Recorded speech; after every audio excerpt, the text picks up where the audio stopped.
1 gram 22 carrot സ്വർണത്തിന് 100 രൂപയും 1 പവൻ 22 carrot സ്വർണത്തിന് 800 രൂപയുമാണ് വർദ്ധിച്ചത്. 1 ഗ്രാം 22 കാരറ്റ് സ്വർണത്തിന് 6720 രൂപയിലും 1 പവൻ 22 കാരറ്റിന് 53,760 രൂപയിലുമാണ് വ്യാപാരം നടക്കുന്നത്. അതേസമയം 1 ഗ്രാം 18 കാരറ്റ് സ്വർണത്തിന് 90 രൂപയും 1 പവൻ 18 കാരറ്റിന് 720 രൂപയും വർദ്ധിച്ചു. 18 കാരറ്റ് 1 ഗ്രാം സ്വർണത്തിന് 5620 രൂപയിലും 1 പവന് 44,960 രൂപയിലുമാണ് വ്യാപാര വില. വെള്ളിവിലയും കൂടിയിട്ടുണ്ട്. 1 ഗ്രാം സാധാരണ വെള്ളിക്ക് 89 രൂപയിൽ നിന്ന് 1 രൂപ കൂടി 90 രൂപയിലാണ് വ്യാപാരം നടക്കുന്നത്.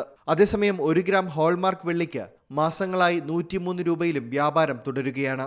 അന്താരാഷ്ട്ര സ്വർണ്ണവില $2,383. ഇന്ത്യൻ രൂപയുടെ വിനിമയ നിരക്ക് 83.38 ആണ്.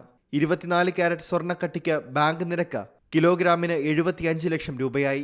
2004 1 കിലോഗ്രാമിന് 7.5 ലക്ഷം രൂപയായിരുന്നതാണ് ഇപ്പോൾ 75 ലക്ഷം രൂപയായിരിക്കുന്നത്. 1 പവൻ സ്വർണം വാങ്ങണമെങ്കിൽ 58,500 രൂപയ്ക്കടുത്ത് നൽകണം. News desk C Malayalam news. പുതിയ വാർത്തകളും വിശേഷങ്ങളും ഇനി വിരൽ തുമ്പിൽ. എല്ലാ ഡിജിറ്റൽ പ്ലാറ്റ്ഫോമുകളിലും ഇപ്പോൾ സി മലയാളം ന്യൂസ് ലഭ്യം.